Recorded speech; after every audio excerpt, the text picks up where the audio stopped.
Salut à tous, bienvenue dans ce nouvel épisode de Conversation avec Zoé. Toujours un plaisir de vous avoir ici, c'est Zoé du Cameroun et je suis honoré d'être avec vous encore une fois de plus ici dans cette plateforme, sur cette plateforme. Nous partageons les informations, la sagesse, les pépites pour nous aider à réaliser le succès qui pour nous ne se résume pas seulement à l'accumulation de l'argent et à l'accumulation des biens matériels qui sont bien à posséder et à avoir, mais nous croyons fermement que le succès, c'est aussi accomplir l'intention de notre création qui n'est rien d'autre que notre but dans la vie. Et avant de commencer, avant d'entrer dans le vif du sujet de cet épisode, permets-moi de te souhaiter encore une bonne année, et de te transmettre mes meilleurs vœux pour cette année. Et justement, ça m'aide à vraiment parler de quelque chose qui a cours, généralement en fin d'année, en début d'année. Nous avons l'habitude de partager les vœux. Nous transmettons nos vœux à des personnes qui nous sont chères et nous recevons les vœux pour la nouvelle année. Et ce sont des civilités qui sont bien, ce sont des civilités qu'il faut encourager et ce sont des civilités qui font chaud au cœur et qui sont importantes parce que ça nous permet de savoir que des personnes pensent à nous et ça nous permet aussi de pouvoir exprimer l'attention ou l'amour ou la considération que nous portons pour d'autres personnes. Mais ça ne doit pas occulter le fait que aucun souhait ne va changer notre année, aucun souhait ne va améliorer notre année, aucun souhait ne va faire que cette nouvelle année soit une année meilleure que celle de l'année passée. Et si nous ne comprenons pas ça, alors nous avons véritablement un problème. Ta vie ne change pas parce que les gens vont te souhaiter le changement. Tu ne deviendras pas riche parce que les gens vont souhaiter que tu deviennes riche. Si les vœux de fin d'année ou de nouvelle année changer les vies des gens, alors nous tous, nos vies seraient changées aujourd'hui. Mais les vœux ne changent rien. Les vœux ne changent rien. Les vœux expriment seulement l'intention qu'une personne a, le désir qu'une personne a de voir ta vie porter de meilleurs fruits ou de voir ta vie être plus rayonnante que l'année précédente. Mais ça n'apporte rien. La seule chose qui apporte le changement, c'est toi-même. C'est ce que tu décides de faire cette nouvelle année de différent, de plus percutant, de plus important, de plus pertinent qui va t'apporter de nouveaux résultats. Et nous tous, nous savons cette déclaration d'Albert Einstein qui disait que la folie ou l'insanité, la folie, oui, c'est faire les mêmes choses chaque fois et espérer recevoir des résultats différents. Si nous voulons que notre nouvelle année soit différente, alors nous devons être prêts à faire les choses différentes. Vous savez, le lien, l'élément liant entre ton potentiel et ton but dans la vie, c'est la productivité. Lorsque je parle de ton but dans la vie, je parle du fait que nous tous nous sommes envoyés sur cette terre, nous avons été appelés sur cette terre à servir les autres avec notre potentiel, avec notre différence, avec ce qui nous particularise pour apporter de la valeur aux autres et recevoir une compensation financière en retour. Donc, la différence ou l'écart, le lien qui permet de relier ton potentiel à ton but. Ça veut dire que cette valeur que tu es supposé apporter aux autres, ce service que tu es supposé apporter aux autres, ta différence que tu es supposé apporter aux autres pour résoudre leurs problèmes, pour améliorer la qualité de leur vie et recevoir une compensation financière en retour, l'élément liant entre ces deux éléments, entre ces deux concepts, c'est la productivité. C'est la productivité qui te permet de transformer tes rêves en réalité. C'est la productivité qui te permet de transformer ta cible cette année en un fait concret. C'est ta réalité qui permet de passer de tes objectifs à la réalisation de ceux-ci. C'est grâce à la productivité. Et moi, cette année, le mot principal, le mot sur lequel mon année repose, c'est la productivité. Et justement, aujourd'hui, je veux partager avec toi 7 choses pour accroître ta productivité en cette année. Vous savez, j'espère pour chacun d'entre nous que l'année passée a été une année productive. Parce que pour moi, elle n'a pas totalement été productive parce qu'il y a une ou deux choses que j'avais décidé de faire, que je n'ai pas pu faire, ou je n'ai pas pu faire totalement. Par exemple, j'avais décidé que l'année passée, en fin d'année, j'aurais 2 articles soumis dans des revues classées. Mais lorsque la fin d'année est arrivée, je n'avais qu'un article qui est en soumission. Et le deuxième article, je ne l'ai même pas fini. Il reste quasiment la moitié de l'article qui n'a pas été fait. Et ça m'a donné un sentiment un peu mitigé. Et lorsque j'ai voulu trouver des raisons pour dire, ah bon, c'était pas aussi facile parce que j'avais beaucoup de choses à faire aussi. J'avais mon livre qui est en phase d'édition, euh, en phase de correction. J'avais mes programmes de coaching qu'il fallait lancer. Il y avait beaucoup de choses qui m'occupaient, en plus de mes fonctions à l'église, la famille et beaucoup de choses. Donc, lorsque j'ai fait cette évaluation, j'ai dit, ah bon, ça va, j'avais quand même beaucoup de choses à faire. Mais après, lorsque j'ai analysé profondément, je me suis rendu compte que la véritable raison, c'est que j'ai beaucoup procrastiné lorsqu'il s'agit de la rédaction de ces articles. Ce qui a fait que ça a pris du temps. Très souvent, je trouvais des raisons pour ne pas les faire. Très souvent, je trouvais des raisons pour ne pas les écrire. Et c'est la raison pour laquelle je n'ai pas pu rédiger ces 2 articles. Et ça m'a laissé un sentiment amer. Mais ça m'a aussi donné des leçons. Et c'est pour ça que je vais t'encourager à véritablement être déterminé à devenir une personne productive. Ça veut dire que avoir la capacité de définir tes objectifs, de définir tes rêves, de définir tes intentions pour l'année et de pouvoir les réaliser telles qu'en fin d'année, lorsque tu arrives en fin d'année, lorsque tu fais l'évaluation, tu te rends compte que non seulement tu as atteint tes objectifs, tu as réalisé tes intentions maintenant, mais tu as fait même bien plus que cela. C'est pour ça que la productivité est importante. Sinon, ton année 2023 sera peut-être pire que l'année 2022 parce que tu as eu des souhaits, parce que tu as eu des vœux et tu n'as pas pris le temps de travailler, de bâtir un système pour le faire. C'est pour ça que aujourd'hui, je vais partager avec toi 7 choses. Il y a beaucoup de choses qu'on peut dire sur la productivité. Il y a beaucoup de tactiques, il y a beaucoup de stratégies, il y a beaucoup de systèmes de productivité. Mais j'ai choisi 7 choses qui, je crois, si tu les appliques, et tu les appliques véritablement, tu restes fidèle à poursuivre ces 7 choses. Je suis sûr que 2023 sera la meilleure, peut-être la meilleure année que tu n'aies jamais eue. Et la première chose qui va accroître ta productivité cette année, c'est de pratiquer ce que j'appelle en anglais, j'appelle ça le One Year Word. Ça veut dire que le mot de l'année. Pratique le mot de l'année. Le mot de l'année. Qu'est-ce que ça veut dire? J'ai cette habitude depuis 2 ans. Oui, 2, 3 ans déjà. Surtout cette année encore. J'ai pratiqué cette habitude de résumer mon année en un mot. Et ce mot ou ce concept matérialise ma focalisation de cette année-là. Ce sur quoi je veux me focaliser. Ça matérialise ce qui va me pousser à l'action, ce que je vais rechercher et ce vers quoi je vais aller durant cette année-là. Un seul mot. Et moi, j'ai une question à te poser. Est-ce que tu peux résumer ton année, cette nouvelle année, en un mot qui matérialise ta focalisation majeure, qui matérialise ta cible majeure, qui matérialise ton intention majeure pour cette année? Est-ce que tu peux résumer ton année en un mot? Si tu ne peux pas résumer ton année en un mot, c'est une indication que tu manques de clarté. Ça veut dire que ce n'est pas encore clair ce que tu veux réellement faire cette année. Et ça peut aussi être une indication que, en réalité, cette année ne sera pas une année à succès. Pourquoi je le dis? Ce n'est pas pour te frustrer. Je le dis pourquoi? Parce que du moment où nous avons plusieurs intentions majeures, du moment où nous avons plusieurs focalisations majeures, du moment où nous avons plusieurs cibles, nous avons déjà échoué. Ce n'est pas possible que cette année soit une année de succès si tu as plusieurs cibles majeures. Tu peux avoir plusieurs sous-cibles, mais ta cible majeure est unique. Et c'est de ta cible majeure que tu as des sous-cibles, des cibles de second rang que tu peux déployer dans ta carrière, déployer dans tes finances, déployer dans ta vie dans ta vie spirituelle, déployer dans tes relations, déployer dans tous les autres domaines. Mais tu as une intention majeure, tu as une focalisation majeure.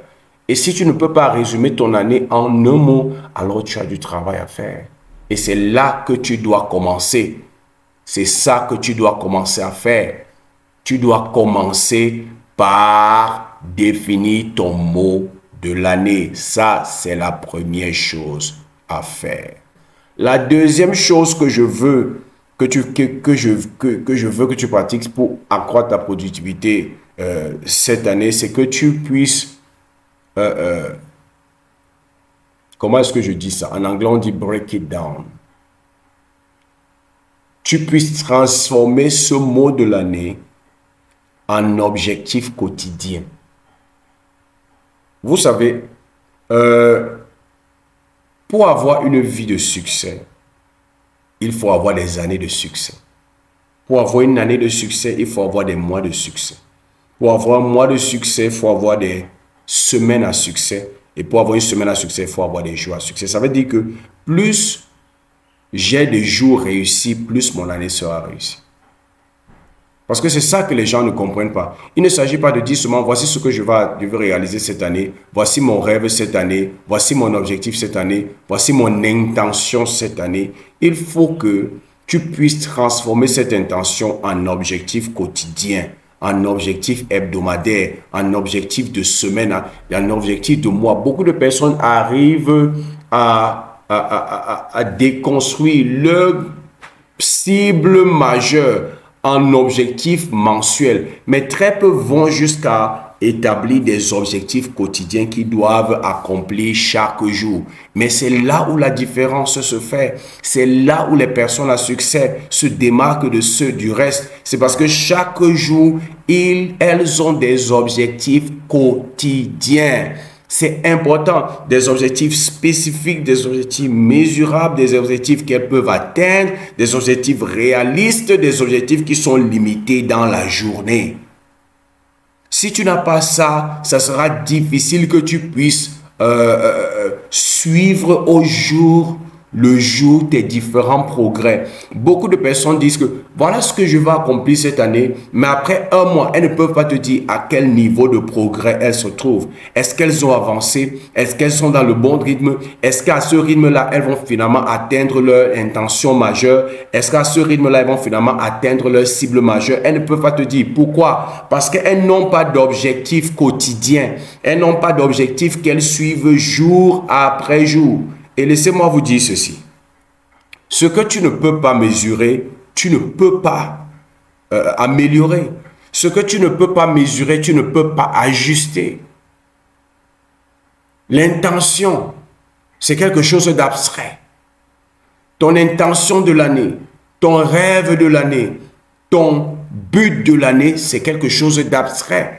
Et c'est quelque chose qui se construit chaque jour. Ce n'est pas quelque chose que tu peux atteindre comme ça. Ça se construit. Il y a des choses que tu dois faire chaque jour. Lorsque, par exemple, je m'étais dit que je dois écrire 2 articles et les soumettre dans 2 revues classées, ça veut dire que chaque jour, je devais faire quelque chose dans ce sens. Ça a commencé par les lectures, ça a commencé par les recherches, ça a commencé par les prises de notes. Et après, c'est passé à la rédaction des questionnaires. Ça a commencé maintenant la descente sur le terrain. Vous voyez, il y a des choses que je faisais chaque jour qui me font avancer et qui font en sorte que je peux dire que oui, je suis en bonne voie, oui, j'ai de l'avance, ou j'ai un retard, je peux m'ajuster, je dois changer ici parce que ça ne peut pas bien se faire. Et c'est parce que j'ai des objectifs quotidiens. Vous aussi, toi aussi, tu dois avoir des objectifs quotidiens.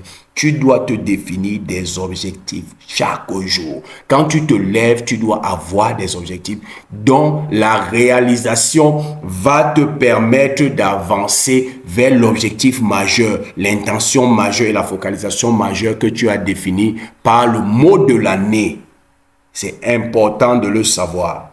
Maintenant, la troisième chose pour accroître ta productivité en cette année, c'est que apprends à planifier tes journées d'avance. Ça, c'est quelque chose que les gens ne font pas. Tu ne peux pas être productif si tu ne planifies pas tes journées d'avance. Si ta journée n'est pas planifiée, alors tu vas être quelqu'un qui intervient dans les plans de la journée de quelqu'un d'autre. Tu seras seulement là pour accomplir et aider les autres à réaliser leur plan quotidien, le plan qu'ils ont établi pour leur journée. Parce que toi, tu n'as pas de plan pour ta propre journée. Tu n'as pas un programme que tu suis. Maintenant, je ne suis pas en train de dire que tu ne peux pas et tu ne dois pas aider les autres à réaliser leurs projets et à réaliser leurs rêves. Non, tu dois le faire, mais tu ne dois pas le faire au détriment de ton propre projet. Tu dois pouvoir avoir un plan de ta journée. Tu dois pouvoir avoir les 2, 3, 4, 5 ou même 6 choses que tu dis que cette journée je dois faire. Lorsque, par exemple, je dis que tu dois avoir ta journée planifiée. Je ne dis pas que tu dois planifier de 0 heure à minuit, tel que chaque minute tu sais ce que tu dois faire. Je suis en train de dire que tu dois pouvoir dire que cette journée, voici les 4 choses, voici les 5 choses que je dois faire en priorité. Ça veut dire qu'avant de me coucher le soir, quel que soit le tournant de ma journée, je dois être capable d'avoir ces 5 choses achevées. Parce que lorsque tu planifies ta journée, lorsque tu programmes ta journée, en réalité, tu définis ce que sera ta journée. Précisément, en définissant ce que sera ta journée, tu es en train de définir ce que c'est qu'une journée réussie pour toi. Qu'est-ce qu'une journée à succès? C'est véritablement important. Quand tu définis ta journée, tu prends le contrôle sur ta journée. Et tu définis d'avance les éléments qui vont caractériser si cette journée sera une journée à succès ou pas. Tu ne planifies pas chaque minute, mais tu définis dans cette journée les 3, 4, 5, 6 choses que si tu les fais, tu diras que cette journée est une journée réussie. Ça, tu dois le faire. Tu planifies ta journée soit la veille, avant d'aller te coucher. Tu planifies ta journée soit le matin quand tu te lèves. Que voici les choses que je dois faire en priorité. Est-ce que ça veut dire que tu ne peux pas faire autre chose? Bien sûr que tu peux faire autre chose. Puisque tu n'as pas planifié ta journée de 0 heure à minuit. Tu as juste défini les éléments clés. Les choses clés sur lesquelles tu dois te focaliser cette journée. Maintenant, lorsque ces choses ont été accomplies, tout le reste n'est que bonheur. Tout le reste, ce n'est que récréation. Tu peux décider d'aider les autres dans leurs projets. Tu peux décider de rendre visite aux autres. Tu peux décider de passer du bon temps avec toi-même ou avec des personnes que tu aimes. Parce que tu as accompli les choses essentielles que tu as définies pour cette journée-là. C'est pour ça que tu dois planifier ta journée d'avance. La 4e chose, c'est que tu dois pratiquer ce qu'on appelle le time blocking. Ça veut dire que tu dois pouvoir bloquer des moments précis pour accomplir ce que tu as planifié de faire cette journée. Ça veut dire quoi? Si j'ai planifié d'enregistrer ce podcast, enregistrer cette vidéo, je dois pouvoir bloquer le temps pour préparer le contenu, pour réfléchir à quel type de contenu je vais quel type de contenu je vais partager, pour réfléchir à comment est-ce que je vais séquencer la délivrance de ce contenu et pour l'enregistrement de ce contenu. Lorsque tu bloques le temps pour faire quelque chose de particulier que tu as prédéfini d'avance, pendant ce moment que tu as décidé, tu as préparé pour faire cette chose, tu ne te focalises que sur cette chose-là. Tu ne fais rien d'autre que cette chose-là. Lorsque tu te focalises sur une chose pendant le temps que tu as alloué dans ta planification de la journée pour réaliser cette chose-là, tu accrois ton efficacité et tu accrois ton excellence dans la réalisation de cette tâche. C'est pourquoi il faut éviter d'être une personne multitâche. Lorsque tu as défini que je vais écrire mon livre dans cette période, pendant cette période, pas de téléphone, pas d'internet, tu ne fais rien d'autre que ça. La seule focalisation et la seule tâche à laquelle tu te dévoues, c'est écrire et rédiger ton livre. C'est comme ça qu'on fait. Lorsque tu fais ça, tu accrois la rapidité d'exécution de la tâche. parce que tu n'as que ça à faire, tu ne penses qu'à ça. Mais lorsque tu as plusieurs choses que tu fais, tu diminues le temps alloué à cette tâche. Mais lorsque tu te focalises seulement sur elle, tu vas plus vite et tu es plus excellent dans la réalisation de cette tâche. Donc, il est important que cette année, tu bloques des moments, tu pratiques le time blocking, tu bloques des moments, tu ne dis pas seulement que cette journée, je vais faire ça, je vais faire ça, je vais faire ça. Mais tu dis que non, ça, je vais faire ça entre telle heure et telle heure. Ça, je vais faire ça entre tel moment et tel moment. Et lorsque ce moment arrive, tu ne fais rien d'autre que ça. Ça va t'aider à aller plus vite, ça va t'aider à être plus efficace et ça va t'aider à être plus excellent dans la réalisation de cette tâche. Cette chose est importante. La cinquième chose, apprends à évaluer chacun de tes jours, chacune de tes journées. Lorsque la journée s'achève, tu dois pouvoir faire une évaluation. Si tu ne fais pas l'évaluation, tu ne peux pas savoir ce qui marche et qui ne marche pas. Si tu ne fais pas l'évaluation, tu ne pourras pas savoir à quel niveau tu te trouves. C'est pour ça que d'avance, tu dois pouvoir planifier ta journée. Et le but de l'évaluation, c'est quoi? C'est en fin de journée pouvoir dire, voici les six choses que je devais faire en priorité cette journée. Est-ce que je les ai accomplies? Maintenant, si je les ai accomplies, est-ce que je les ai accomplies comme je voulais les accomplir? Si je n'ai pas pu les accomplir comme je devais les accomplir, qu'est-ce qui a fait blocage? Qu'est-ce qui m'a distrait? Qu'est-ce qui m'a empêché d'avancer? Et comment est-ce que demain, je peux éviter de tomber dans les mêmes pièges? Si par exemple, j'avais 6 choses à réaliser et je n'ai réalisé que 3, pourquoi je n'ai pas réalisé les 3 autres? Quels sont les éléments perturbateurs? Qu'est-ce qui a causé cela? Comment est-ce que je peux faire pour que demain, je ne tombe pas dans les mêmes pièges, pour que les objectifs que je veux me fixer demain, je puisse les atteindre? Parce que tu fais l'évaluation chaque jour, tu peux savoir là où ça marche, là où ça ne marche pas. Tu peux déterminer les causes de l'échec. Tu peux déterminer comment est-ce que tu peux faire pour améliorer ta productivité dans la journée suivante, dans la semaine suivante. Et c'est ainsi que tu augmentes ta probabilité d'accomplir ton objectif, ton intention majeure. Tu dois faire l'évaluation de ta journée. Et en fin de journée, tu peux dire, cette journée est une journée à succès. Cette journée mitigée. Et c'est véritablement important parce que le succès, ce n'est pas quelque chose qu'on expérimente en fin d'année. Le succès, c'est quelque chose que tu dois pouvoir vivre au quotidien. Tu dois pouvoir vivre cela dans tout ce que tu fais. Lorsque j'ai défini d'avance ce que je dois faire dans la journée parce que j'ai planifié ma journée et que lorsque je me lève, j'engage la première chose. Lorsque je la réalise, vous savez ce que ça me donne? Ça me donne un sentiment d'accomplissement. Ça me donne un sentiment de joie. Ça me donne un sentiment d'avoir accompli quelque chose d'extraordinaire. Par exemple, aujourd'hui, je me suis levé comme j'avais planifié. 4 heures, je me suis levé. De 4 heures à 5 heures, j'ai travaillé sur l'édition de mon livre. Mais laissez-moi vous dire, après avoir travaillé sur l'édition de mon livre, j'avais dit 5 heures, 6 heures, je vais passer le temps dans la prière et la méditation. Après 5 heures, 6 heures, de 6 à 7 heures, je devais faire du sport. Mes amis, lorsque j'ai enchaîné, toutes les fois où je finissais une tâche, je sentais la joie. Toutes les fois, je passais une autre tâche et je l'achevais, je sentais ce sentiment de force, d'énergie et d'accomplissement. Ce qui fait que, avant même que la journée ne s'achève, j'ai ce sentiment d'avoir réussi ma journée.